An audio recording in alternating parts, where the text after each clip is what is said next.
Estamos aquí entre bambalinas, Sí. camerinos, teatros, artes escénicas, su mundo realmente, ¿no?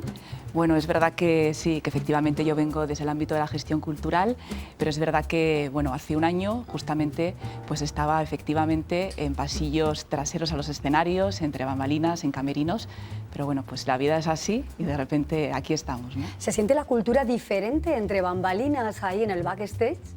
Bueno, yo creo que sí, yo creo que en ese espacio además se siente más de cerca el palpitar de la creación quizá, ¿no? Compartir los minutos antes de salir al escenario, compartir los ensayos, las dudas, pero al mismo tiempo luego, bueno, pues ver cómo el público, ¿no? Termina con aplausos, caras de reflexión, pues la verdad es que es muy satisfactorio. ¿La cultura se desangra, consejera? Bueno, no sé si tanto. Es verdad que está en una situación complicada, que venía de cierta recuperación con la crisis anterior y bueno, pues esta pandemia sanitaria sin duda ha golpeado fuerte porque precisamente el sector cultural es de los que primero la sufrió, con aplazamientos, suspensiones y previsiblemente va a ser de los sectores que más tarde en recuperarse, ¿no? A la vuelta a esta normalidad. ¿Y cuál es la mejor vacuna o el mejor tratamiento, el más efectivo para paliar esta situación crítica, ¿no? de UCI para gran parte de la cultura en nuestro país? Bueno, yo creo que más que un antídoto son varios, ¿no? Primero, respirar cultura, como decía la campaña que presentábamos hoy, porque se trata de animar, convencer, propiciar el reencuentro del público, de la ciudadanía, con la cultura, con los creadores, con nuestros artistas, ¿no? Pensadores.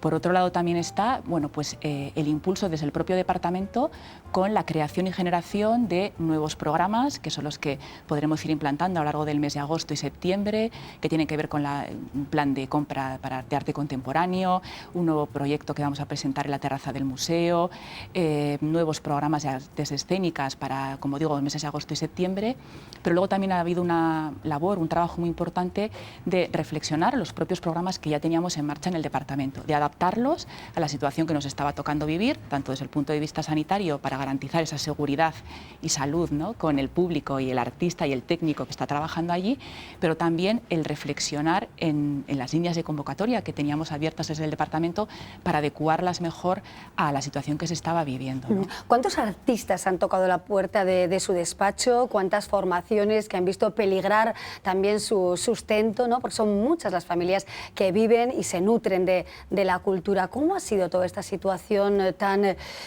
volátil, ¿no? Tan desequilibrante para todos y llena de desánimo para muchos? Sí, bueno, pues la verdad es que ahora, mirando un poco hacia atrás, y intento además ver el lado positivo, ¿no? La botella medio llena, sí que me gustaría decir que todo el sector cultural ha hecho un esfuerzo en unas situaciones además muy complicadas, personales, laborales, de confinamiento, en de alguna manera unirse para que pudiéramos llegar a cuestiones consensuadas, las que todos pudiéramos compartir, ¿no?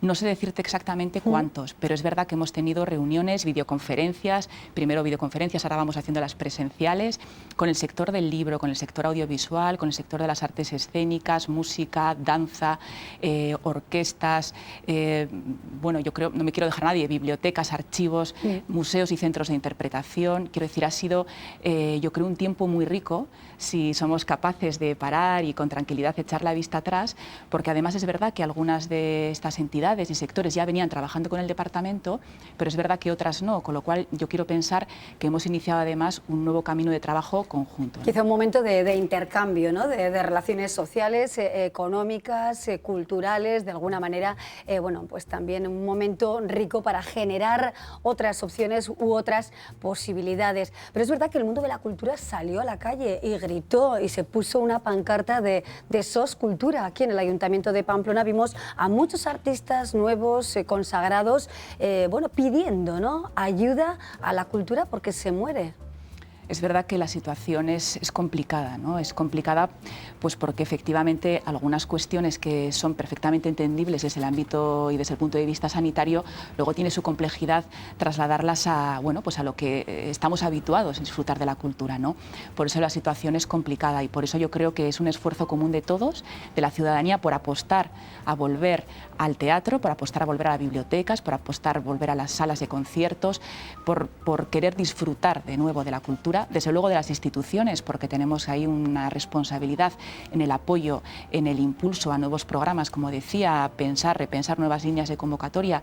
Se han generado mesas de trabajo que con cuestiones para, digamos, decidir ahora a corto plazo, pero que también se han ido marcando en el camino cuestiones a medio y a largo plazo que iremos recuperando y que además no queremos abandonar, ¿no? Porque así nos permite estar en ese contacto directo con el sector en el día a día. Hemos tenido veranos maravillosos, ahora no tenemos Sanfermines, pero es verdad que los veranos maravillosos pasan, por ejemplo, por los ritmos flamencos en todos los rincones de nuestra comunidad, principalmente de nuestra ciudad. Volverá el Flamenco on Fire. El Gobierno de Navarra confía también en ese tablao flamenco en la calle.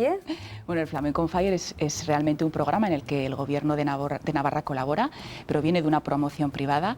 Es verdad que estamos trabajando con ellos conjuntamente y desde luego sí, hay intención para que sea así. Yo confío que finalmente será posible anunciarlo en breve, ¿no?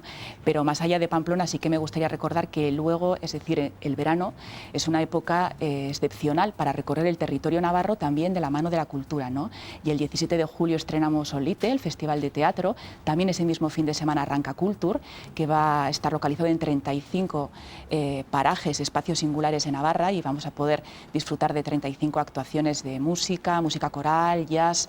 Además seguimos trabajando en Landarte, seguimos trabajando la Semana de Música Antigua de Estella, es decir, hay una serie de programas, el ciclo de órgano, hay una serie de programas que se van a ir trasladando a lo largo del verano y que nos va a permitir, mejor dicho, disfrutar de Navarra, de nuestro territorio y también de la cultura. Bueno, una serpiente cultural que recorre Navarra, lo necesitamos porque muchas personas sentimos todavía cierto miedo, ¿no?, a pensar en la posibilidad de encontrarnos con mucha gente en un espacio. ¿Cómo se contempla todo esto en escenarios como Olite, el Festival de Teatro Clásico de Olite?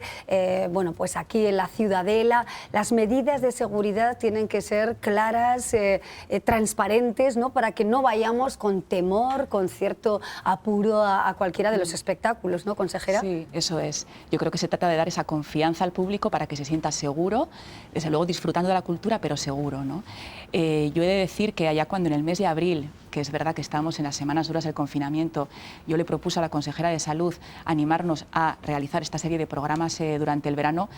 Ella, bueno, en un momento dado puso cara de, en fin, no sé qué decirte en este momento, pero es verdad que enseguida entendió y entendimos que además el sector cultural, la ciudadanía, después de este impacto emocional, necesitaba respirar, iba a necesitar, ¿no?, respirar, disfrutar, y que esto podía ser una ventana muy interesante para eso.